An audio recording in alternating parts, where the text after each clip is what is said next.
Hot అంశాలపై debate news బెంచ్కి స్వాగతం. రాష్ట్ర రాజకీయాల్లో ప్రధానంగా వినబడుతున్నటువంటి పాయింట్ దశాబ్దాల పాటు మాదే, దశాబ్దాల పాటు మా ప్రభుత్వమే, ఇక అసలు ఇంకొకళ్ళకి ఛాన్సే లేదు, ఉన్న ప్రముఖమైనటువంటి వాళ్ళందరం ఒక్కటయ్యాం, అలాగే అసలు రాష్ట్రానికి తిరుగులేదు, రాష్ట్రంలో అద్భుతమైనటువంటి పాలనని అందిస్తున్నాం, చీకటి రోజుల నుంచి వెలుగులు విరజిమ్ముతున్నటువంటి రోజులు కాబట్టి అసలు మరొకళ్ళకి అవకాశం కుదరదు అని చెప్పుకొస్తున్నారు చంద్రబాబు గారు కానీ, లోకేష్ గారు కానీ, పవన్ కళ్యాణ్ గారు కానీ. At the same time Jagan పాదయాత్ర లేదా బస్సు యాత్ర ఏదో ఒక యాత్రకైతే రెడీ అవుతున్నారు 2027 నుంచి 2 సంవత్సరాల పాటు ఎడతెరిపి లేకుండా అని చెప్తున్నారు.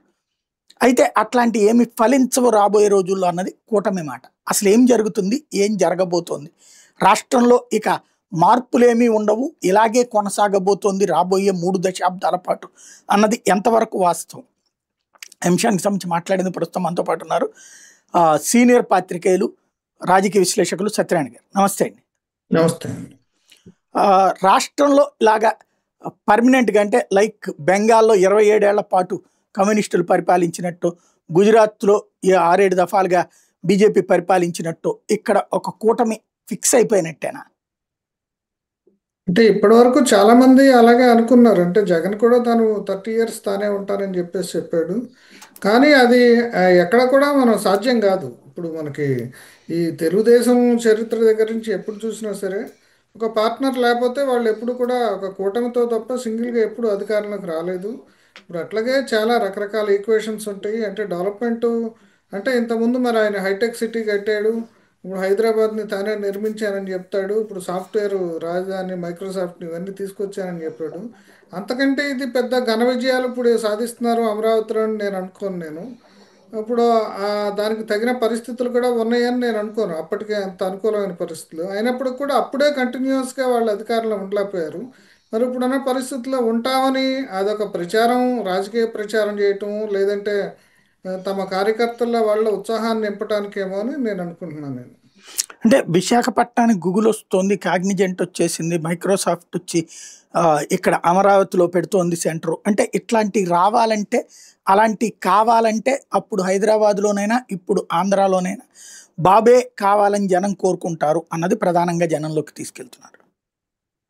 అంటే ఇప్పుడు గూగుల్ వచ్చినా లేదంటే ఇంకోళ్ళు కాగ్నిజెంట్ వచ్చినా ఎవరు వచ్చినా వాళ్ళ వ్యాపారానికి అనుకూలంగా ఉంటే వస్తారు. ఇప్పుడు గూగుల్ వాళ్ళు కూడా ఇప్పుడు ఏంటంటే అక్కడ ఆ దేశాల నుంచి వాళ్ళని తరిమేస్తే ఇప్పుడు వేరే దేశాలకు వస్తున్నారు వాళ్ళు. ఎందుకంటే ఇప్పుడు ఏఐకి సంబంధించి కూడా అంటే రకరకాల వాదనలు ఉన్నప్పుడు కూడా ఏఐ అనేది ఇప్పుడు పెద్ద ఎత్తున పవర్ అవసరము దానికి. అట్లాగే చాలా పెద్ద ఎత్తున హీట్ జనరేట్ చేస్తుంది. ఇప్పుడు అందుకనే చాలా అమెరికా లేదంటే వేరే వేరే దేశాల్లో కూడా ఈ డేటా సెంటర్లు పెట్టిన చోట కూడా వాళ్ళందరినీ కూడా ఇప్పుడు మొత్తం రాష్ట్రానికి సరిపడినంత లేదా సిటీకి సరిపడేంత కరెంట్ లాగేస్తున్నారని, అట్లాగే వాటర్ లాగేస్తున్నారనే ఉద్దేశంతో వాళ్ళందరినీ కూడా అక్కడ ఎలవ్ చేయట్లేదు. జనరల్గా ఏవైనా సరే ఇప్పుడు ఇంతకుముందు బ్లాక్ కార్బన్ లేదంటే ఇప్పుడు అక్కడ కర్నూలులో ఇప్పుడు ఒక ప్లాస్టిక్ టెఫ్లాన్కి సంబంధించిన పరిశ్రమ ఇవన్నీ మన దేశానికి ఎందుకు వస్తాయంటే అంటే వాళ్ళ వ్యాపార ప్రయోజనాలు ఉంటాయే తప్ప దాంట్లో పూర్తిగా మన గొప్పతనం లేదంటే మనల్ని మొహం చూసి చంద్రబాబు మొహం చూసో లోకేష్ మొహం చూసో ఇప్పుడు ఈయన పవన్ కళ్యాణ్ మొహం చూసే వస్తాయని నేను అనుకోను. ఎవరైనా సరే మీరు నేను వ్యాపారం చేసినా అంతే కదా, మనకు అనుకూలమైన పరిస్థితులు, లిబరల్గా ఉండే గవర్నమెంట్ ఎవరు దొరుకుతారో అది చూసుకుని వస్తాము. రైట్. అంటే రాష్ట్రానికి సంబంధించినంత వరకు ఒక పవర్ఫుల్ శక్తులు వచ్చేటప్పటికి పవన్ కళ్యాణ్ ఆయన తమతోనే ఉన్నాడు. జాతీయ స్థాయిలో పవర్ఫుల్ శక్తి నరేంద్ర మోడీ, ఆ కూటమి మాతోనే ఉంటుంది. ఇక జగన్ అనేటటువంటి వ్యక్తిని ఇక జనం దగ్గరికి రానియరు. అప్పుడు చీకటి పాలనని జనం గ్రహించేశారు కాబట్టి ఇక మళ్ళీ అతన్ని కోరుకోరు. మేము ముగ్గురం ఇటు లోకేష్ కూడా పవర్ఫుల్గా తయారయ్యారు కాబట్టి ఇక ప్రాబ్లం లేదన్నది వాళ్ళ నమ్మకం. అంటే ఇప్పుడు ఆంధ్రప్రదేశ్ రాజకీయాల్లో మొదటి నుంచి మనం చూస్తే ఏం జరుగుతుందంటే ప్రధానమైన కులాలు ఏవైతే ఉన్నాయో అవే రాజ్యం చేస్తున్నాయి. మనం ఎంత ప్రజాస్వామ్యం అవన్నీ చెప్పుకున్నప్పుడు కూడా ఆ కులాల ఆధిపత్యం అదే కొనసాగుతుంది. ఇప్పుడు ఆంధ్రప్రదేశ్ విడిపోయిన తర్వాత రెడ్ల ఆధిపత్యం తగ్గుతుంది అనుకున్నారు. అయినప్పుడు కూడా రెడ్డి ప్లస్ కాపు కాంబినేషన్ తోటి అప్పుడు జగన్మోహన్ రెడ్డి వచ్చారు. ఇప్పుడు కాపు ప్లస్ కమ్మ కాంబినేషను అట్లా బీసీలు కొంత కాంబినేషన్ తోటి వీళ్ళు వచ్చారు.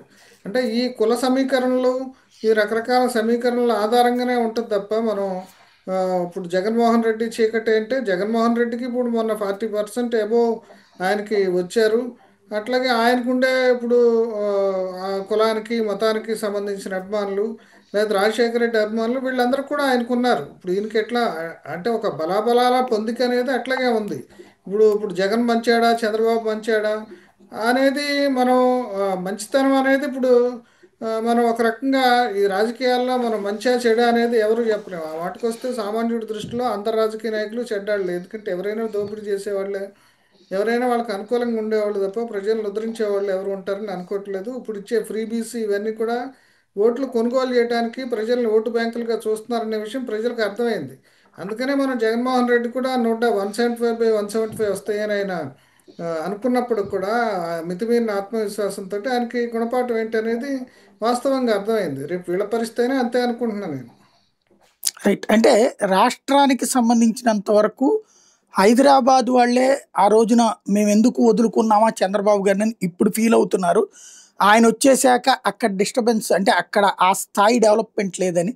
అట్లాంటిది ఇక్కడికి వచ్చారని చెప్పేసి అక్కడ ఉన్నటువంటి వాళ్ళు కాదు, ప్రపంచంలో ఉన్న నలుమూలల నుంచి ఉన్నటువంటి వాళ్ళు కూడా తెలంగాణ నష్టపోయింది, ఆంధ్ర లాభపడింది అన్నటువంటి ప్రచారం చాలా జోరుగా చేస్తున్నారు.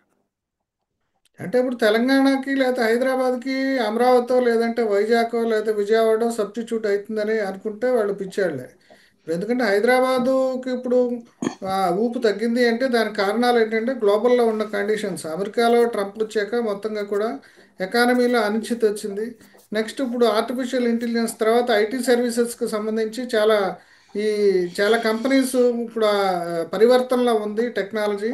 ఇప్పుడు లక్షలాది మంది ఉద్యోగాలు పోతున్నాయి. ఇప్పుడు వాళ్ళందరూ ఇప్పుడు అమెరికా నుంచి తిరిగి వస్తారనే పరిస్థితి ఉంది. అంటే మొత్తంగా కూడా అది ఇండస్ట్రీలో వచ్చిన ఒక పరివర్తన, లేకపోతే ఇండస్ట్రీలో వచ్చిన ఒక సంక్షోభం కారణం తప్ప ఇప్పుడు ఏదో ఒకటి 2 కంపెనీలు మనం అక్కడ తీసుకొచ్చామని చెప్పేసి ఆ, అదే మనం ఏదో హైదరాబాద్ నుంచి మొత్తం అంతా లాగేసుకున్నామంటే, ఇప్పుడు నిజంగా అట్లా లాగేసుకుని ఉంటే ఇప్పుడు ఈ జయబేరి మురళీమోహన్ కానీ లేదంటే అపర్ణ వాళ్ళు కానీ పోయినసారి వాళ్ళంతా కూడా చాలా ఆశతోటి అమరావతికి వచ్చారు, అక్కడ మహానగరం వస్తుంది అని చెప్పేసి. మరి వాళ్ళందరూ ఎందుకు రావట్లేదు ఇప్పుడు? వాళ్ళంతా పిచ్చాళ్ళని కాదు కదా, వాళ్ళంతా వ్యాపారులే కదా. ఇక్కడ అమెరికా వాడి సంగతి అట్లా ఉంచండి, మన పక్కన ఉన్న మురళీమోహనే రావట్లేదు కదా. హైదరాబాద్ రియల్ ఎస్టేట్ కుప్పకూలి, అమరావతిలో రియల్ ఎస్టేటు లేదా వైజాగ్లో రియల్ ఎస్టేటు గొప్పగా పెరిగేది ఎట్లుంటాయి? రైట్. అంటే రాష్ట్రానికి సంబంధించి ఇప్పుడు ఇదివరకు జగన్ 3 రాజధానులు అన్నటువంటి పాయింట్ పక్కకి వెళ్ళిపోయింది. ఇప్పుడు డెవలప్మెంట్ పరంగా గ్రోత్ సెంటర్గా వైజాగ్, అలాగే అమరావతికి అంటే మొన్నటిదాకానేమో గ్రోత్ సెంటర్ వైజాగ్ అయిపోయింది చూసారా అన్నటువంటిది గత 6 నెలలుగా జరిగింది. గూగుల్ ఇంపాక్ట్ వచ్చాక మళ్ళీ ఇప్పుడు అమరావతి అన్న పాయింట్ మళ్ళీ నిన్న మొన్నటి నుంచి బిగిన్ చేశారు. అమరావతి క్వాంటమ్ వ్యాలీ ఇంపాక్ట్ మళ్ళీ భూమి వచ్చేస్తుంది. అమరావతికి ఇప్పుడు మార్కెటింగ్ పెరిగిపోయింది. తమన్ మ్యూజికల్ నైట్లో లేకపోతే కనుక ఇళయరాజా మ్యూజికల్ నైట్లో ఇట్లాంటివి చూసేటప్పటికి పబ్లిక్లో దీని మీద ఇమేజ్ పెరిగిపోయింది అని చెప్తున్నారు చంద్రబాబు గారు. అది ఎలా చూడాలి? అంటే ఇక్కడ వచ్చిన పరిస్థితి ఏంటంటే ఆ క్వాంటమ్ ఏంటో తెలియదు, ఆ క్వాంటమ్ ఫిజిక్స్ ఏంటో ఎవరికి తెలియదు. ఇప్పుడు ఏదో ప్రచారం అనేది ఒక క్వాంటమ్ కంప్యూటింగ్ అంటే ఇప్పుడు ఏదో ఒక పెద్ద క్వాంటమ్ కంప్యూటింగ్ అనేది ఇప్పుడు చాలా ఎక్స్పెరిమెంటల్ స్టేజ్లో ఉంది. దానికి ఆ టెక్నాలజీ అనేది ఇప్పుడు క్వాంటమ్ కంప్యూటర్ పెట్టుకుని మీరు ఏం చేస్తారు? ఒక కంప్యూటర్ పెట్టుకోవటమే, ఒక క్వాంటమ్ కంప్యూటర్ని ఎస్టాబ్లిష్ చేయడానికే దానికి చాలా పెట్టుబడి కావాలి, దానికి సంబంధించిన టెక్నికల్ స్కిల్ కావాలి, దాన్ని కంటిన్యూస్గా ఇప్పుడు కూలింగ్ చేయటం ఇట్లాంటి విషయాలు ఉంటాయి. అంటే ఇప్పుడు మనకి ఏమైందంటే నిరక్షరాస్యులు ఎక్కువయ్యారు. ఇప్పుడు ఆ ఇంజనీరింగ్ చదివిన వాళ్ళు లేదంటే ఇంకేదైనా చదివిన వాళ్ళకి కూడా అసలు క్వాంటమ్ అంటే ఏంటో తెలియదు, క్వాంటమ్ ఫిజిక్స్ అంటే ఏంటో తెలియదు, క్వాంటమ్ కంప్యూటింగ్ అంటే ఏంటో తెలియదు. ఇప్పుడు ఏంటంటే చంద్రబాబు నాయుడుకు మన జర్నలిస్ట్ లాగానే హెడ్లైన్ సెల్ చేయడానికి ట్రై చేస్తాడు. He's headline seller like us. మనం కూడా ఏంటంటే ఒక సెన్సేషన్ వార్త రాగానే ఇప్పుడు అది తెలిసినా తెలియపోయినా సరే మనకి ఎక్స్పర్టైజ్ లేకపోయినా సరే ఆ రోజు హెడ్లైన్లను బ్రేకింగ్ న్యూస్లో నెట్ చేసేసి ఆ రోజుకి సంబరపడతాం. ఇప్పుడు చంద్రబాబు నాయుడు కూడా అదే టెక్నిక్ని ఇప్పుడు ఉపయోగిస్తున్నాడు. ఇప్పుడు క్వాంటమ్ వ్యాల్యూ వస్తే హఠాత్తుగా జరిగేది ఏం లేదు. ఆయన కూడా ఎక్స్పెరిమెంట్ అయ్యింది. మొన్నేమో ఏఐ సిటీ అన్నారు, ఇప్పుడేమో క్వాంటమ్ వ్యాలీ అంటున్నారు. ఇవన్నీ పాపం రాజకీయంగా ఇప్పుడు చంద్రబాబు నాయుడు ఇమేజ్ని పెంచుకోవడానికి, పాపం ఆ ఇమేజ్ని నిలబెట్టుకోవడానికి చేసే తాపత్రయమో తప్ప అంటే ఆయన డెవలప్మెంట్ చేయట్లేదు. ఆయన మొత్తాన్ని ఏదో ఆయన ప్రయత్నాలు ఆయన చేస్తున్నాడు. ఇప్పుడు ఆయన ఉద్దేశం కూడా ఏంటంటే ఆయన చాలా పెద్ద పెద్ద ప్రయత్నాలు చేస్తున్నాడు, చాలా అద్భుతాలు సృష్టించబోతున్నాడు అనేది చేయడానికి ఇప్పుడు ఆయన ప్రయత్నం చేస్తున్నాడు. గత హయాంలో కూడా అక్కడ ఒక డేటా సెంటర్ పెట్టారు అమరావతిలో. ఇప్పుడు ఆ డేటా సెంటర్ ఏమైందో ఎవరికి తెలియదు అసలు. ఇప్పుడు మళ్ళీ డేటా సెంటర్ల గురించి, డేటా సైన్స్ గురించి ఇవన్నీ మాట్లాడుతున్నారు. అంటే ఇప్పుడు సామాన్య జనానికి అర్థం కాని విషయాలు, ఏదో అద్భుతాలు, ఏదో మ్యాజిక్ అనేది ఎక్కడా జరగదు. రైట్. అంటే ఆ పనులకి సంబంధించి పరిపాలనలో కూడా ఈ మొత్తం సర్వీసెస్ అన్నిటిని కూడా వాట్సాప్లోకి తీసుకొచ్చేసేసి అసలు ఇక పబ్లిక్కి ఈ కొత్త డెవలప్మెంట్ అంటే ఏంటో రుచి పెడతామని చెప్తున్నారు. అంటే ఇప్పుడు అది చేస్తే మంచిదే. ఇప్పుడు కూడా మనకి ఏదైనా ఒక సర్టిఫికేట్ కావాలంటే, లేదంటే రిజిస్ట్రేషన్ చేసుకోవాలంటే ఆ తిప్పలు పడే పరిస్థితి ఉందా? ఇప్పుడు ఏమన్నా జరిగే పరిస్థితి ఉందా? ఇప్పుడు సపోజ్ మనం అమెరికాకి ఇప్పుడు వెళ్ళాలి అంటే, మనం ఒక అడ్మిషన్ తీసుకోవాలంటే I-20 ఏం చేస్తాం? ఆన్లైన్లోనే తీసుకుంటాం. మన అమెరికాలో ఎవరిని ఆఫీస్కి వెళ్ళము, ఎవరిని క్లర్క్ని పట్టుకోము, లేకపోతే ఆఫీసర్ని పట్టుకోము, లంచాలు ఏం చేయము. ఆన్లైన్లో మనం అప్లై చేస్తాము, మనకి అడ్మిషన్ వస్తుంది. ఇప్పుడు మనం మన రికార్డ్స్ చూసి వాళ్ళు ఇస్తారు. ఆ తర్వాత మనం ఆ ఆ అడ్మిషన్ తీసుకుని అక్కడికి పోతాము. ఇవన్నీ జరుగుతాయి. కానీ ఇప్పుడు ఇక్కడ అట్లాంటి పరిస్థితి ఉందా? ఇప్పుడు చిన్న సర్టిఫికేట్ కావాలంటే రెవెన్యూ డిపార్ట్మెంట్లో కానీ, లేదంటే ఇప్పుడు మనం కొన్న ఆస్తిని మన పేరును మార్చుకోవాలన్నా, లేదంటే పన్నును మన పేరును మార్చుకోవాలన్నా, కరెంట్ కనెక్షన్ మన పేరును మార్చుకోవాలన్నా, ఏమన్నా ఇప్పుడు సరళతరంగా అయిందా లేదా అనేది ఇప్పుడు ఆ విజయవాడలో ఉన్న మీరే చెప్పారు. హ్మ్.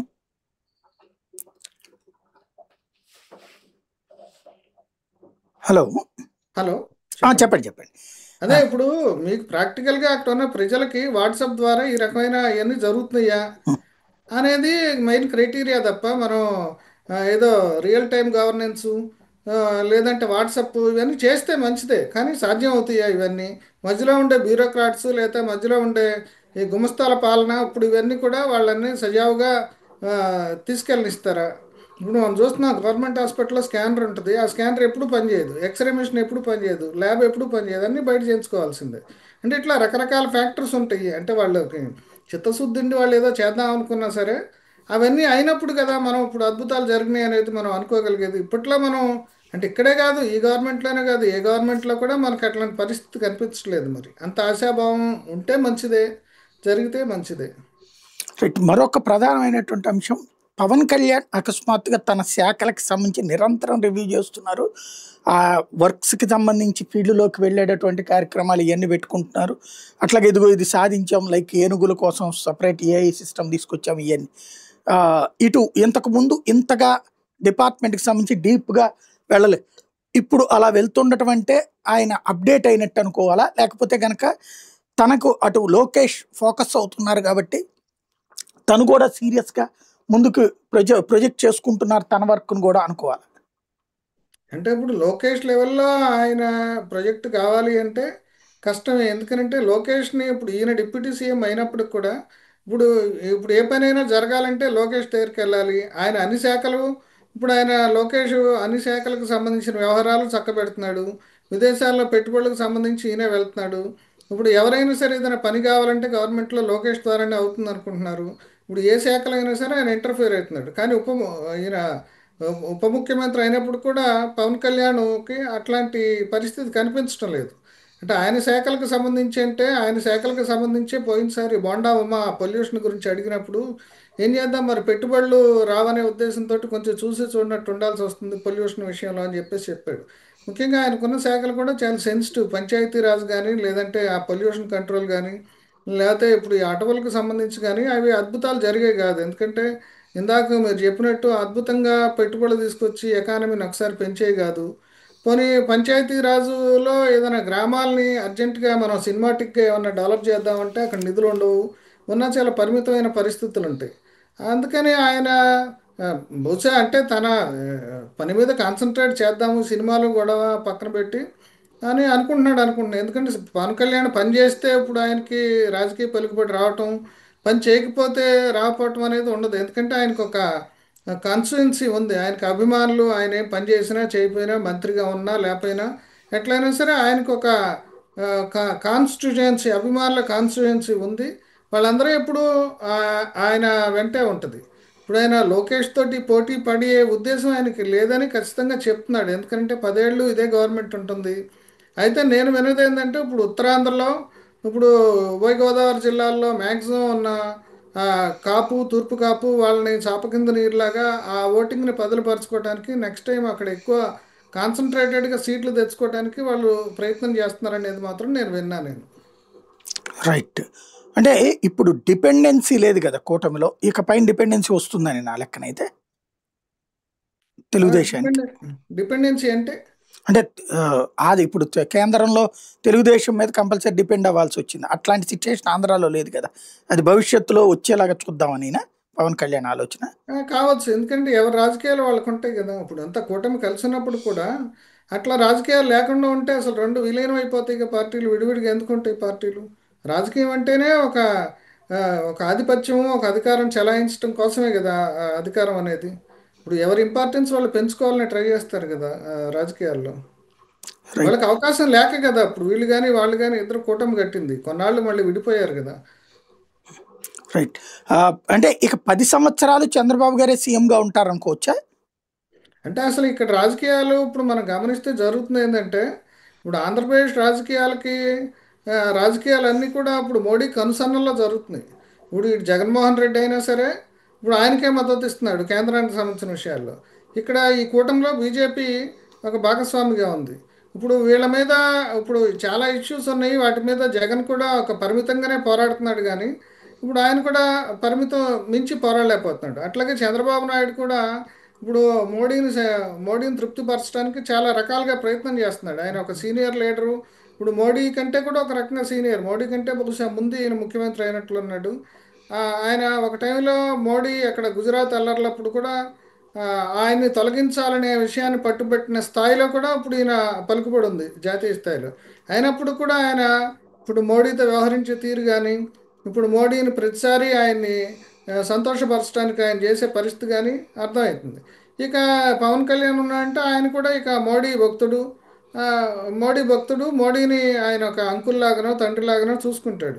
అంటే మొత్తంగా కూడా ఇప్పుడు ఆంధ్రప్రదేశ్ రాజకీయం అంతా మోడీ కనుసన్నల్లోనే జరుగుతుంది తప్ప ఇప్పుడు ఇక్కడ ఉన్న అధికార పక్షం ప్రతిపక్షం రెండు కూడా ఆ, అంటే ఒక లాలూచి కుస్తీ లాంటిదే తప్ప సీరియస్గా కుస్తీ పెట్టే పరిస్థితి కూడా కనిపించడం లేదు. రైట్. అంటే ఓవరాల్గా అయితే కూటమిగా చంద్రబాబు గారు కాకుండా లోకేష్ గారికి ఇవ్వకుండా ఉంటారా అని ఈ టర్మ్లో?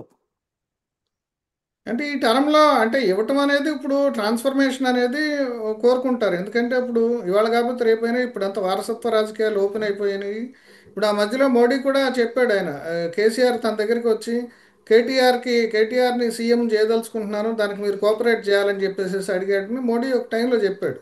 అంటే ఇప్పుడు ఎవరైనా సరే ఇప్పుడు అక్కడ పరిస్థితి అప్పుడు ఎట్లా పరిస్థితుందో ఇప్పుడు ఇక్కడ ఎట్లాగే పరిస్థితుంది. ఎందుకంటే జగన్ మీద ఎట్లా కేసులు ఉన్నాయో ఇప్పుడు చంద్రబాబును కూడా మొన్న స్కిల్ డెవలప్మెంట్ అని అదని ఇదని కేసులో ఇరికించి ఉంచారు. అంతేకాకుండా ఇంకా ఫర్దర్గా అవసరమైతే ఇప్పుడు ఎందుకంటే తప్పులు చేయకుండా ఏ గవర్నమెంట్ నడవదు. ఆ, రకరకాల ఉంటాయి. ఇప్పుడు ఈడీ కానీ సిబిఐ కానీ దాన్ని ఇప్పుడు ఆ, మోడీ వాడినంత విచ్చలవిడిగా ఎవరు వాడట్లేదు. అందుకని ఆ భయం ఎవరికైనా ఉంటుంది. అందుకనే ఇప్పుడు లోకేష్ కూడా ఈ మధ్యకాలంలో ఆ, మోడీతోటి చాలా సఖ్యతగా ఉంటున్నాడు. వాళ్ళిద్దరు కూడా గతంలో మనకి పవన్ కళ్యాణ్కి మోడీకి ఎట్లా ఉండేదో ఒక అదే బాండింగ్. అంటే ఒక పెద్దన్న లేదంటే ఒక పెద్ద అంకులు అట్లా ఆ స్థాయిలో మనం ఢిల్లీ వెళ్ళినప్పుడు బిహేవ్ చేయటం ఇదంతా. అంటే ఈయన చేరువు కావడానికి ట్రై చేస్తున్నాడా, ఆయన అవసరం కోసం ఆయన చేరువు చేసుకుంటున్నాడా అంటే దానికి కూడా గ్రౌండ్ ప్రిపేర్ చేసుకుంటున్నాడు. ఎందుకంటే మోడీ అనుమతి లేదా మోడీ సమ్మతి లేనిదే ఇక్కడ వారసత్వం మార్చుకోవటం కూడా అంత సాధ్యం కాదు, అంత సజావు కాదనేది చంద్రబాబు నాయుడుకి కూడా తెలుసు. రైట్. అంటే మోడీ అనకపోవడం వల్ల ఆగుతున్నట్టు అనుకోవాలా, లేకపోతే బాబే వద్దనుకుంటున్నారు లోకేషే వద్దనుకుంటున్నారు అనుకోవాలా? అంటే లోకేష్ వద్దనుకుంటాం అనేది ఏమి ఉండదు. వద్దనుకునేవాడైతే అసలు రాజకీయాల్లోకి ఎందుకు వస్తాడు? ఆయన ఇప్పుడు తన కంపెనీ ఇప్పుడు ఏది హెరిటేజ్ కంపెనీ చూసుకునేవాడు, లేదంటే ఇంకో 4 కంపెనీలు పెట్టుకునేవాడు, ఇంకోటి వ్యాపారంలోనే ఉండేవాడు. ఇప్పుడు కానీ ఇప్పుడు ఆయనకి రాజకీయాల్లోకి రావాలని ఉంది, కుటుంబం నుంచి కూడా ఒత్తిడి ఉంది అనేది ఒకటి ప్రచారంలో ఉంది. పోయినసారి కూడా ఇప్పుడు జగన్ విషయాన్ని ఎగ్జాంపుల్గా చెప్పి ఇప్పుడు జగనుని రాజశేఖర రెడ్డి ఉండంగానే సీఎం చేయకపోవటం వల్ల తర్వాత చాలా కష్టాలు పడాల్సి వచ్చింది. ఇవన్నీ కూడా ఎగ్జాంపుల్స్ ఇంట్లో చెప్పారని చెప్పేసి ఇవన్నీ ఊహాగానాలు, అంటే నిర్దిష్టంగా మనం కళతో చూసినవి కాదు. అట్లా అని ఇవన్నీ జరగకుండా ఉండే పాసిబిలిటీ ఉందని కూడా అనుకోలేము. అందుకని బహుశా నేను అనుకోవటం చంద్రబాబు నాయుడు ఒక గ్రౌండ్ ప్రిపేర్ చేసి ఇప్పుడు లోకేష్కి కూడా ఎక్స్పీరియన్స్ ఇప్పుడు ఎంత చెప్పినా సరే ఇప్పుడు చంద్రబాబు అంత పలుకుబడి కానీ లేకపోతే చంద్రబాబు స్థాయిలో అడ్మినిస్ట్రేషను లేదంటే ఇప్పుడు పార్టీలో కూడా యాక్సెప్టబిలిటీ ఇప్పుడు చంద్రబాబు నాయుడునే ఇప్పుడు ధిక్కరించే వాళ్ళు ఉన్నారు పార్టీలో. ఇప్పుడు జేసీ బ్రదర్స్ వాళ్ళు ఉన్నారు, అసలు చంద్రబాబునే లెక్క చేయరు, ఇంకా లోకేష్ లాంటి వాడిని ఏం లెక్క చేస్తారు. ఇప్పుడు అట్లాంటి సీనియర్స్ ఉంటారు. అట్లాంటి ఈ రాజకీయాల్లో వాటన్నిటిని ఎదుర్కొనే పరిస్థితి లోకేష్కి ఉందా? మొన్న పాదయాత్ర సక్సెస్ అయిన తర్వాత నుంచి మంగళగిరిలో గెలిచిన దగ్గర నుంచి ఆయనకి మైలేజ్ పెరిగింది, కానీ అంతకుముందు ఆయన అందరూ పప్పు అని ఆయన అనుకున్నారు కదా, కానీ తను పప్పు కాదని ఇప్పుడు నిరూపించుకున్నాడు. ఇంకా మళ్ళీ తను ఆ, చంద్రబాబు వారసుడిగా సీఎంగా కావాలి అంటే ఇంకా ఎన్నో మెట్లు ఆయన అధిగమించాల్సిన అవసరం ఉంటుందనే విషయం కూడా చంద్రబాబుకు తెలుసు. అందుకనే దానికోసం ఆ ప్రిపరేషన్లో భాగంగా వెయిట్ చేస్తున్నారని కూడా అనుకోవచ్చు. Right, thank you very much అండి. మంచి థ్యాంక్ సమాచారం ఇచ్చారు. ఇది పరిస్థితి. ఓవరాల్గా రాష్ట్ర రాజకీయం మారాలన్నటువంటి ఒక ప్రయత్నం జరుగుతోంది. బట్ ఆ మార్పు అన్నటువంటిది అసాధ్యమని నమ్ముతున్న తెలుగుదేశం. కాకపోతే కూటమిలో మార్పు సాధ్యమా కాదా అన్నటువంటిది కాలం డిసైడ్ చేయాలి.